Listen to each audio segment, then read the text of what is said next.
يا أيها الذين آمنوا اتقوا الله حق تقاته ولا تموتن إلا وأنتم مسلمون. يا أيها الناس اتقوا ربكم الذي خلقكم من نفس واحدة وخلق منها زوجها وبث منهما رجالا كثيرا ونساء، واتقوا الله الذي تساءلون به والأرحام إن الله كان عليكم رقيبا. أما بعد، فإن خير الكلام كلام الله، وأحسن الهدي هدي محمد صلى الله عليه وسلم، وشر الأمور محدثاتها، وكل محدثة بدعة، وكل بدعة ضلالة، وكل ضلالة في النار. عباد الله، اتقوا الله تعالى حق تقواه.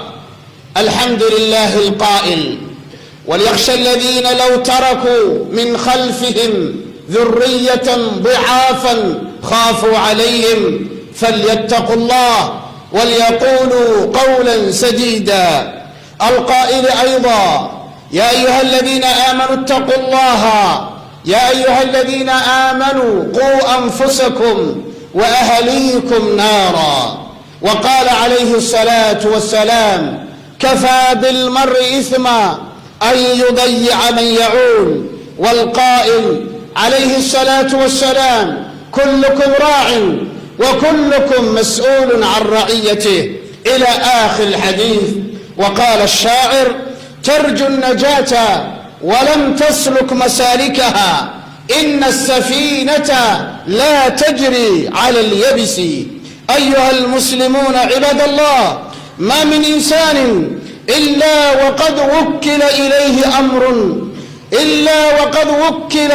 إليه أمر يدبره ويرعاه، فكلنا راع وكلنا مطالب بالإحسان فيما استرعاه، ومسؤول عنه أمام من لا تخفى عليه خافية. فإن قام بالواجب عليه لمن تحت يده كان أثره ذلك في الأمة عظيما، وثوابه جزيلا، وحسابه يسيرا. وإن قصر في الرعاية وخان الأمانة أضر بالأمة وعسر على نفسه الحساب. فعلينا تعليم أولادنا وأهالينا الدين والخير ما لا يستغنى عنه من الأدب، ومن واجبات تأهيل الولد وأساليب تكوين شخصيته القدوة الحسنة والأسوة الصالحة التي يقتدي بها في مرحلته الأولى من نموه العقلي والنفسي والأخلاقي. فللأبوين تأثير عظيم على ولدهما في أمور العقيدة والدين. قال تعالى: فطرة الله التي فطر الناس عليها لا تبديل لخلق الله.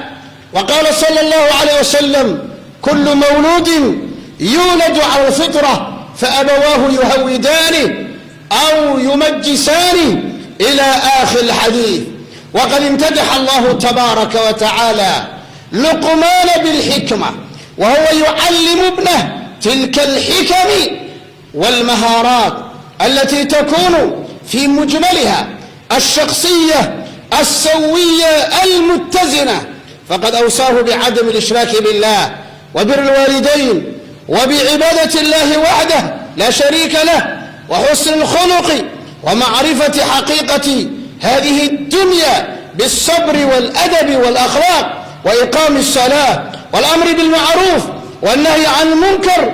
يقول صلى الله عليه وسلم: علموا أولادكم بالصلاة وهم أبناء 7. وقال صلى الله عليه وسلم: إذا سألت فاسأل الله. هكذا أوصاه عليه الصلاة والسلام لابن عباس: يا غلام إني أعلمك كلمات، احفظ الله يحفظك، وإذا سألت فاسأل الله. يقول ابن القيم رحمه الله تبارك وتعالى. وهذه الكلمة التي سأقرأها عليكم بإذن الله من قول هذا العالم الجليل ابن قيم الجوزية حقيقة وكأن هذا الإمام يعيش في هذه المدينة، وكأنه يعيش في وقتنا وفي زمننا هذا. يقول ابن القيم رحمه الله: فمن أهمل تعليم ولده ما ينفعه وتركه سدى فقد أساء إليه غاية الإساءة. اسمع ماذا قال هذا الإمام، يقول: وأكثر الأولاد إنما جاء فسادهم من قبل الآباء. فهذه الكلمة العظيمة من هذا الإمام الجليل يقول: وأكثر الأولاد إنما جاء فسادهم من قبل الآباء وإهمالهم وترك تعليم فرائض الدين وسننه، فأضاعوها صغارا فلم ينتفعوا بأنفسهم ولم ينفعوا آباءهم كبارا. ومن هذا المرمى يتجلى عظم مسؤولية الأبوين إذا أخل تعليم ولدهما معاني الإسلام وأحكامه، وقصر في تربية عقلية وروحية، وتركه تحت وطأة الأفكار المنحرفة فينحرف نتيجة تخلي الأبوين عن تربية ولدهما وانشغالهما عن توجيهه وإصلاحه، وهو بلا شك من أكبر العوامل المؤدية إلى ضياع الولد وفساد خلقه وانحلال شخصيته، فينشأ الولد يتيما ويعيش عيشة المشرد. ورحم الله من قال: ليس اليتيم من انتهى أبواه من هم الحياة وخلفاه ذليلا. إن اليتيم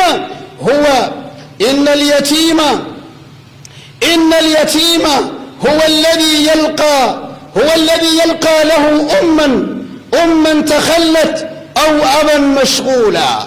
وكما قيل: متى يستقيم الظل والعود أعوج، ولله در القائل: وليس النبت ينبت في جنان كمثل النبت ينبت في الفلاة.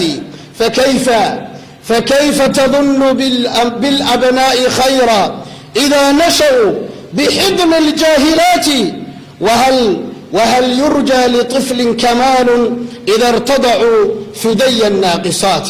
ومن منطلق هذه المسؤولية أي مسؤولية الأبوين فإنها تتطلب تدريب الولد علميا بتعليمه القرآن الكريم قراءة وفقها، كما يرعى الولد وكما يربى الولد على حفظ بعض الأحاديث والأدعية المنثورة، ويعلم فرائض الإسلام بعد أو بقدر ما يناسبه عقله.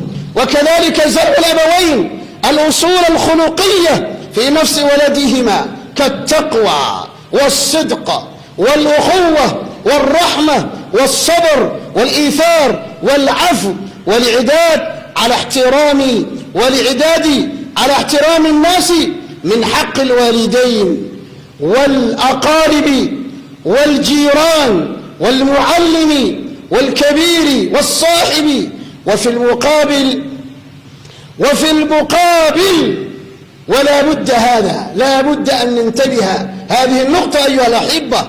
وفي المقابل لا بد أن نحذره من مظاهر الكذب والسباب والشتائم والسرقة والتخنث والتشبه بالكفار والميوعة والانحلال والاختلاط واللواط والزنا وغير ذلك من المحذرات التي حذرنا الله والتي حذرنا رسولنا عليه الصلاة والسلام. يقول الله عز وجل: إنه من يأتي ربه مجرما فإن له جهنم لا يموت فيها ولا يحيا ومن يأته مؤمنا قد عمل الصالحات فأولئك لهم الدرجات العلى.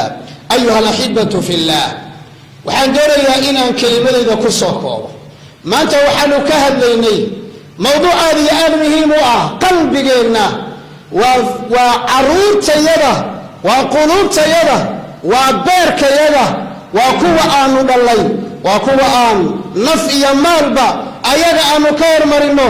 rabbulciza wuxuu leeyahay qofka ka taga oo ka baqaya inuu ka dhinto ilmo kadibna gadaashiisa ay dayacmaan, falyattaqu allah ka baqo subxaanahu wa tacaala. alistiqaamatu salaaxu laabaa salaaxu labnaa wa kaana abuuhumaa saalixa. ilmahaaga inuu wanaagsanaado haddaad doonayso, adigu toosnow, adigu istiqaamo la imow, adigu salaada ku dadaal, adigu soonka ku dadaal, adigu cibaadada ku dadaal, xalaasha cunideeda ku dadaal. ogowna maalinta qiyaama waxaa lagu weydiin doonaa arrintan ayada ah ee mas-uuliyadda ah. qaala jala wacala yaa ayuha aladiina aamanuu quu anfusakum wa ahliikum naara. war ehelkiinna iyo caruurtiinna naar ka ilaaliya. wa'mur ahlaka bisalaa, nabigaa lagu yidhi salaada amar ehelkaaga. wastabir calayha laa nas'aluka risqaa, arsaaqad annagu kuma weydiisanayno, annagaa ku arsuqayna. laakiin adigu reerkaaga cibaadada iyo salaada ma doonaysaa arsaaqad waasaca, ma doonaysaa arsaaqad waasaca. adigu salaada ilaali, reerkaagana wanaagga u sheeg, caruurtaadana wanaagga u sheeg, caruurtaada tarbiye wanaagsan tarbiye. nabigeena sala allahu calay wasalam wuxuu yidhi kafaa bilmari isma, qofka waxaa dembi ugu filan inuu dayaco cidda uu mas-uulkeeda u hayo ee mas-uuliyaddiisa u hayo. nabigeena sala allahu alay wasalam wuxuu yidhi kulligiin waxaa tihiin qowsaaro wax la raaciyey, qof walbana waa la weydiin doonaa maalinta qiyaamo waxa la raaciyey. waxa ugu weyna waa alqudwa alxasana, waa inaad noqoto mid lagu daydo ilmahaaga markaad adigu aadan waddada istaagin, oodan fadhi ku mashquulin, oo aad u shaqaysato, oo asaga aad la fadhiisato, oo masaajidka lagaa helo, oo qur'aanka aad aqriyo, oo aad arto asagoo uu ku arko adigoo wakhtigaaga ka faa'iidaysanhaya.